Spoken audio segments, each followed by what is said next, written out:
2026 সালে যারা ষষ্ঠ শ্রেণীতে আছো তোমাদের চারু পাঠ অর্থাৎ বাংলা প্রথম পত্র বইয়ের তোমাদের যে চতুর্থ অধ্যায় আছে অর্থাৎ তোলপাড়, এটার লেখক হচ্ছে শওকত ওসমান, আর এটার পৃষ্ঠা নং হচ্ছে 23 থেকে 30 পৃষ্ঠার মধ্যেই আছে। তো এই অধ্যায়টি নিয়ে আলোচনা করব। এই অধ্যায়ের মধ্যে যে প্রশ্নগুলো দেওয়া আছে বা যে সৃজনশীল প্রশ্ন দেওয়া আছে সেই সৃজনশীল প্রশ্নের উত্তরগুলো দিয়ে দেব। তো দেখো, আমি প্রথমে সততার পুরস্কার এই অধ্যায়টা নিয়ে ভিডিও দিয়েছি, তারপর মেনু অধ্যায়টা নিয়েও ভিডিও দিয়েছি, তারপর নীলনদ আর পিরামিডের দেশ নিয়েও কিন্তু ভিডিও দিয়েছি। তো তোমরা না দেখে থাকলে অবশ্যই এগুলো দেখে আসবা। এখানে যে প্রশ্নগুলো ছিল সেই প্রশ্নগুলোর উত্তর কিন্তু আমি দিয়ে দিছি, একদম শর্টকাটেই দিয়ে দিছি। দেখো, এই অধ্যায়ের মধ্যে তোমাদের দেখো তোলপাড় 29 পৃষ্ঠার মধ্যে যাও তোমরা। এই 29 পৃষ্ঠার মধ্যে তোমাদের যে সৃজনশীল প্রশ্ন আছে, এই যে দেখো, এটা মিলিয়ে দেখো। রিকশায় ধাক্কা খেয়ে পড়ে গিয়ে আমিন সাহেব পায়ে ভীষণ ব্যথা পেলেন। এই সৃজনশীলটা তোমরা মিলিয়ে দেখো তো। এটা হচ্ছে একটা উদ্দীপক, তোমাদের প্রত্যেকটা সৃজনশীলে একটা উদ্দীপক থাকবে। উদ্দীপক থেকে তোমাদের 4টা প্রশ্ন দেওয়া থাকবে, ক, খ, গ, ঘ, এরকম 4টা প্রশ্ন দেওয়া থাকবে। তোমাদের 4টা প্রশ্নের উত্তর করতে হবে, এবং 4টা প্রশ্নের উত্তর করতে পারলে কিন্তু তোমরা নাম্বার পাবা হচ্ছে 10 নাম্বার। ঠিক আছে? তো দেখো, প্রথমে সাবুর মায়ের নাম কি? সাবুর মায়ের নাম, এটার উত্তর হবে হচ্ছে সাবুর মায়ের নাম হচ্ছে জয়তন বিবি। তোমরা তো অবশ্যই রিডিং পড়ার মধ্যে এই উত্তরটা পাবা, জয়তন বিবি। ওকে, তোমরা প্রত্যেকটা অধ্যায়ের কিন্তু প্রথমে রিডিংটা কয়েকবার পড়বা, বোঝো আর না বোঝো তোমরা রিডিংটা পড়ে দেখবা, দেন তোমরা প্রশ্নের উত্তরগুলো করবা। তো দেখো, খতে বলেছে আর এখন কিছু করতে না পারলে আস্তে সাবর এই মনোভাবের কারণ ব্যাখ্যা করো।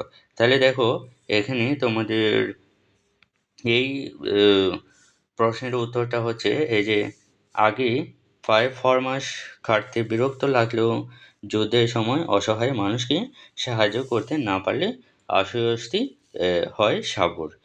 তাহলে দেখো, শহর থেকে হাজার হাজার মানুষ জীবন বাঁচাতে সাবুদের গ্রাম পার হয়ে পালিয়ে যাচ্ছে। তারপরে দেখো, মানুষ হ্যাঁ পালিয়ে যাচ্ছে। মানুষগুলোর এই পরিস্থিতি দেখে সাবর মনে তাদেরকে সাহায্য সহযোগিতা করার ভাবনা উপস্থিত হয়। আলোচ্য উক্তিটিতে সাবর মানসিক অবস্থাকে নির্দেশ করা হয়েছে। তাহলে এটা হচ্ছে প্রশ্নের উত্তর খ। খ এর উত্তর হচ্ছে এটা। তারপরে গতে কি বলেছে আমরা দেখি প্রশ্নটা।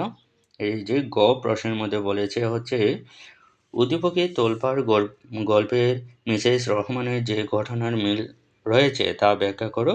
তাহলে এখানে এই প্রশ্নের উত্তরটা তোমরা দেখে নাও এখান থেকে।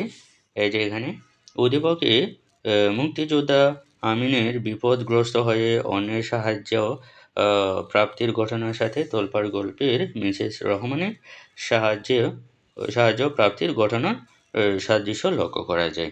তাহলে দেখো, এটার পুরো উত্তরটা দেখে নাও তোমরা, আমি বলে দিচ্ছি। জাস্ট এখান থেকে এটুকু পর্যন্ত তোমরা লিখে ফেলবা, খাতার মধ্যে নোট করে ফেলো, অথবা ভিডিও থামিয়ে থামিয়ে তোমরা লিখে ফেলো। ওকে, তো এটা হচ্ছে গ এর উত্তর। তারপরে ঘ এর উত্তর দেখো, ঘ এর প্রশ্নটা প্রথমে দেখো কি বলেছে। ফারুকের ভূমিকা তোলপাড় গল্পের সাবুর ভূমিকায় প্রতিচ্ছবি, মন্তব্যটি বিশ্লেষণ করো। তাহলে এটার উত্তর দেখো, এটার উত্তর হচ্ছে এই যে, তোলপাড় গল্পের সাবর ভূমিকা পালন করার ভাবনায় উদ্দীপকের ফারুকের মধ্যে প্রকাশ পেয়েছে।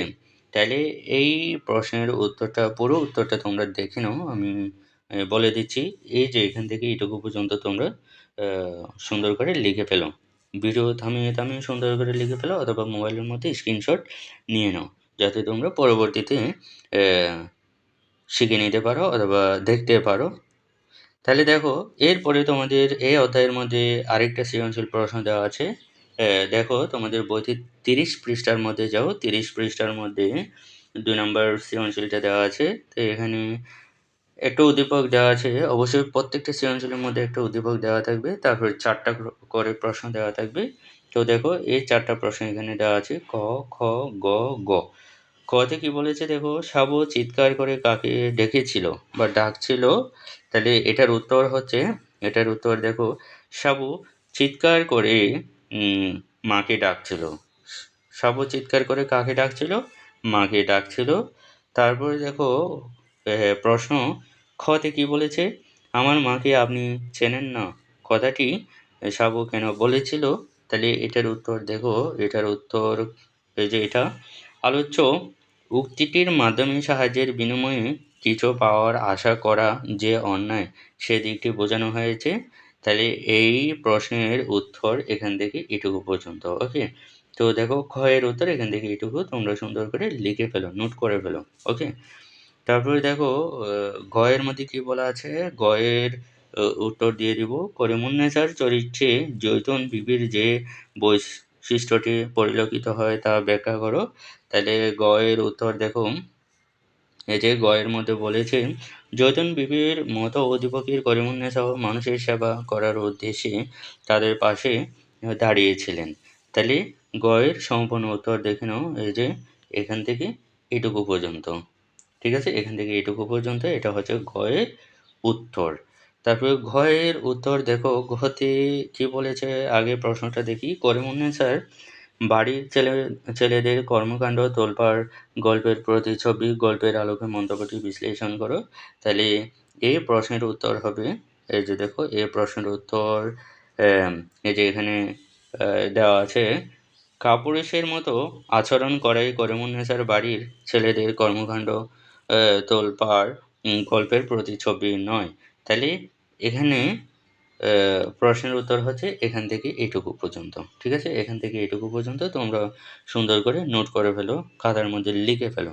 ওকে, তো এই অধ্যায়ের মধ্যে 2টা সৃজনশীল আছে, এই 2টাই সৃজনশীল আমি দিয়ে দিলাম। এটা হচ্ছে 2 নম্বর সৃজনশীল, এই যে 2 নম্বর সৃজনশীল প্রশ্ন এটা, আর এটা হচ্ছে 30 পৃষ্ঠার মধ্যে আছে।